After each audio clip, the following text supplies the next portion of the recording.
जय हिंद दोस्तों, स्वागत है आप सभी का मेरे YouTube चैनल वर्दी वाला 0007 में। तो आज आप सभी से मिल रहे हैं एक बहुत ही महत्वपूर्ण सूचना के साथ।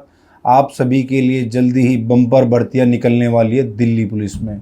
तो इस वीडियो में हम आपको बताएंगे दिल्ली पुलिस में भर्ती करने के लिए क्या क्राइटेरिया चाहिए, कैसे आप दिल्ली पुलिस में भर्ती हो सकते हैं, फिजिकल स्टैंडर्ड क्या होता है और किन किन डॉक्यूमेंट्स की जरूरत पड़ती है, कितनी वैकेंसीज आने वाली है मेल्स के लिए, फीमेल्स के लिए, कैसे दिल्ली पुलिस की तैयारी करें और सभी चीज़ें मैं आपको डिटेल्स में बताने जा रहा हूँ। तो दोस्तों, आप सबसे पहले आप सभी को बताने जा रहा हूँ कि दिल्ली पुलिस में जल्दी ही 4835 पदों पर रिक्त पदों पर भर्तियां होने वाली है। वो मेल और फीमेल दोनों के लिए है। ये पद बढ़ भी सकते हैं, मगर अभी तक जो न्यूज़ आई है उसके अनुसार 4835 जो वैकेंसीज है वो आने वाली है और इनको मार्च में पब्लिश कर दिया जाएगा। तो सबसे पहले बात करते हैं कि दिल्ली पुलिस का एग्ज़ाम कैसे कंडक्ट होता है। उस एग्ज़ाम जो दिल्ली पुलिस का होता है, दिल्ली पुलिस में भर्ती की प्रोसेस होती है, वो मेनली 3 उसके भाग होते हैं। सबसे पहला होता है रिटन एग्ज़ाम। आपको एक रिटन एग्ज़ाम से गुजरना पड़ता है, उसके बारे में हम डिटेल में आपको बताएंगे। दूसरी जो प्रोसेस होती है PST, फिजिकल स्टैंडर्ड टेस्ट, उसमें आपका फिजिकल होता है और आपका जो भी मेजरमेंट होती है फिजिकल से के बाद वो सभी की जाती है। उसके बाद तीसरा आता है डॉक्यूमेंट वेरिफिकेशन। हम आपको बताएंगे कि डॉक्यूमेंट वेरिफिकेशन में क्या क्या डॉक्यूमेंटों की आपको दिल्ली पुलिस में भर्ती होने के लिए ज़रूरत पड़ सकती है। तो सबसे पहले पॉइंट पे आते हैं जो कि है रिटन एग्ज़ाम। तो रिटन एग्ज़ाम दोस्तों आपका होता है 100 मार्क्स का, जो कि SSC के द्वारा कंडक्ट करवाया जाता है, जिसमें 4 मेनली सब्जेक्ट्स होते हैं। ये एक कंप्यूटर बेस्ड एग्ज़ाम होता है दोस्तों। इसमें 1/4 मतलब 0.25 की नेगेटिव मार्किंग होती है। ये एक 100 मार्क्स का टेस्ट होता है। सबसे पहले मैं आपको बता देता हूँ, इसमें 50 नंबर के लिए GK आती है, general knowledge plus current affairs होती है। करंट अफेयर्स पर आजकल थोड़ा ज़्यादा ध्यान दिया जा रहा है। 8 से 9 क्वेश्चन करंट अफेयर के भी होते हैं। उसके बाद 25 क्वेश्चन होते हैं रीजनिंग के। उसके बाद 15 क्वेश्चन होते हैं आपके मैथ से आते हैं, जो कि ज़्यादा हार्ड नहीं होते, मॉडरेट लेवल के होते हैं। मतलब थोड़े इजी थोड़े हार्ड, जिनमें आपके पास परसेंटेज से रिलेटेड क्वेश्चंस मिल सकते हैं, रेशो से मिल सकते हैं, आपको अर्थमेटिक मैथ्स के क्वेश्चन ज़्यादा मिलेंगे, मतलब कहने का ये है। उसके बाद जो आपका लास्ट आता है 10 नंबर के क्वेश्चन जो होते हैं वो होते हैं कंप्यूटर बेस्ड, कंप्यूटर से रिलेटेड, जिनमें आ जाते हैं MS एक्सेल से रिलेटेड, पावर पॉइंट से रिलेटेड क्वेश्चंस और सभी क्वेश्चंस जैसे कि कंप्यूटर के बारे में पूछ लेते हैं। तो ये तो होता है आपका 100 मार्क्स का एक पूरा स्टैंडर्ड जो एग्ज़ाम आता है।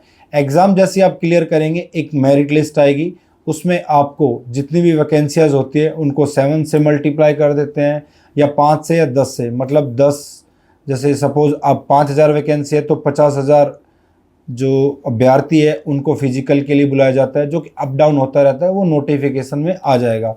तो आपको फिर फिजिकल के लिए बुलाया जाता है। फिजिकल के लिए क्या होता है, आपको 1600 मीटर की जो रनिंग होती है मेल्स के लिए वो आपको 6 मिनट में पूरी करनी होती है, और 1600 मीटर की जो रनिंग होती है फीमेल्स के लिए वो आप 8 मिनट में पूरी कर सकते हैं। उसके बाद आता है फिजिकल में आपके पास हाई जंप होता है लगभग 14 फुट का मेल्स के लिए, और फीमेल्स के लिए होता है 10 फुट का। मेल्स के लिए जो लॉन्ग जंप होता है वो होता है 3 फुट 9 इंच का, और फीमेल्स के लिए वो जो कि होता है 80 से 85, 5 सेंटीमीटर की आपकी चेस्ट को एक्सपेंड करना पड़ेगा। आपको 5 सेंटीमीटर एक्सपेंड होनी ज़रूरी है। उसके बाद आपकी मेजरमेंट होती है, आपकी हाइट आती है। हाइट आपकी चाहिए मिनिमम टू मिनिमम 170 सेंटीमीटर, मगर आप एक SC कैंडिडेट हैं तो आपको लिए हाइट का जो क्राइटेरिया है वो चाहिए होता है 165 सेंटीमीटर। तो अब मैं आपको बता देता हूँ इसमें एज का क्या सिस्टम है। अगर आप एक जनरल कैंडिडेट हैं तो आपकी एज होनी चाहिए 18 से 25 साल। अगर आप एक OBC के कैंडिडेट हैं तो आपकी एज होनी चाहिए 18 से 28 साल। अगर आप एक SC ST कैंडिडेट है तो आपकी एज 18 से 32 साल की है, तो आप अप्लाई कर सकते हैं। कुछ डॉक्यूमेंट्स की ज़रूरत पड़ती है जिनको मैं आपको बताने जा रहा हूँ। और हाँ, इसके लिए क्वालिफ़िकेशन का जो क्राइटेरिया है, क्वालिफ़िकेशन में आप एक 12th पास मिनिमम है कि आप 12th पास होने ही चाहिए। और मैं डॉक्यूमेंट बता देता हूँ आपको। डॉक्यूमेंट्स आपको चाहिए होते हैं 10th एंड 12th की मार्कशीट चाहिए होती है, वो भी बोर्ड की मार्कशीट होनी चाहिए, ओरिजिनल होनी चाहिए। और आपको इसमें जो सबसे ज़्यादा जो अभ्यर्थी गलती करते हैं, जो अप्लाई कर देते हैं, जो फिजिकल तक पहुंच जाते हैं, फिर उनको दिक्कत आती है, वो होता है ड्राइविंग लाइसेंस। जब आप फिजिकल के लिए जाते हैं तो आपका ड्राइविंग लाइसेंस चेक होता है। आपके लिए अगर आपको दिल्ली पुलिस में भर्ती होना है तो आपके पास ड्राइविंग लाइसेंस का होना बहुत ज़रूरी है। उसके बिना आप दिल्ली पुलिस में अप्लाई नहीं कर सकते हैं, बेशक आप मेल हो या फीमेल हो, बट उसके लिए आपको बस लाइट मोटर व्हीकल का ड्राइविंग लाइसेंस ही ज़रूरी है। हैवी मोटर व्हीकल की लाइसेंस की कोई रिक्वायरमेंट नहीं है। सर्टिफिकेट्स में आ जाती है, आपको रेजिडेंस सर्टिफिकेट भी ज़रूरी है, कास्ट सर्टिफिकेट भी ज़रूरी है, और आपके पास आपका आधार कार्ड भी होना ज़रूरी है। ये सभी चीज़ें हैं जो आपको अगर दिल्ली पुलिस में भर्ती होना है उसके लिए जो क्राइटेरिया है वो मैंने आप सभी को बता दिया है। अब अगर आप चाहते हैं, ये दिल्ली पुलिस की जो सारी वैकेंसी है ये 7 मार्च 2025 से पब्लिश होने जा रही है। 6 महीने का आपके पास समय है। 6 महीने का समय बहुत ज़्यादा होता है दिल्ली पुलिस के लिए। मैं नहीं मानता 6 महीने से ज़्यादा के समय की आपको ज़रूरत भी है। अगर आप दिल्ली पुलिस में भर्ती होना चाहते हैं, आप एक सीरियस कैंडिडेट है, आप में लगन है और आप कोशिश कर रहे हैं, तो दोस्तों आज ही अपनी किताबें उठाओ और अपने माँ बाप के सपनों को साकार करो। इधर उधर घूमने के बजाय, इंस्टाग्राम यूट्यूब पर टाइम ख़राब करने के बजाय उसको अच्छी जगह लगाओ।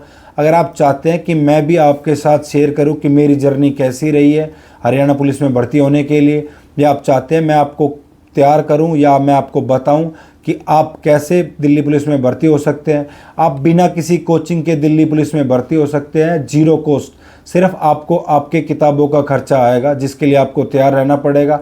इन केस आप किताबों का खर्चा नहीं उठा पाते हैं, आप एक गरीब अभ्यर्थी है, आपके घर से आपको ऐसी मतलब बैकअप नहीं मिल रहा है आप किताब को खर्चा उठा पाएँ, तो मैं आपको आश्वासन मैं आपकी मदद के लिए हमेशा तैयार हूँ। आप मुझे एक मैसेज कर दीजिए, मैं आपके घर पर आपकी किताबों को पोस्ट कर दूंगा, आपके घर पर आपकी किताबें कोरियर कर दी जाएगी। मगर पढ़ाई बंद नहीं होनी चाहिए। ये 6 महीने का समय है, इसके अंदर आपको भर्ती होना है और ये करके दिखाना है कि आप भी एक सीरियस कैंडिडेट हैं। अब अगली वीडियो में अगर आप चाहते हैं मैं आप ऐसी कोई वीडियो बनाऊं जिसमें मैं आपके साथ स्ट्रेटजी शेयर करूं, आपको ज़्यादा कुछ नहीं करना, 4-5 घंटे के समय में ही आप दिल्ली पुलिस की तैयारी कर सकते हैं और सभी सीरियस होकर तैयारी करें। आप चाहते हैं मैं ऐसी वीडियो बनाऊं जिसमें मैं आपको ये बताऊं कि आप किस शेड्यूल से तैयारी करें, आप वर्किंग है नॉन वर्किंग है तो आप फिजिकल स्टैंडर्ड की तैयारी कैसे करें, तो उसके लिए आप मुझे कमेंट करके बताइए। जय हिंद, जय भारत।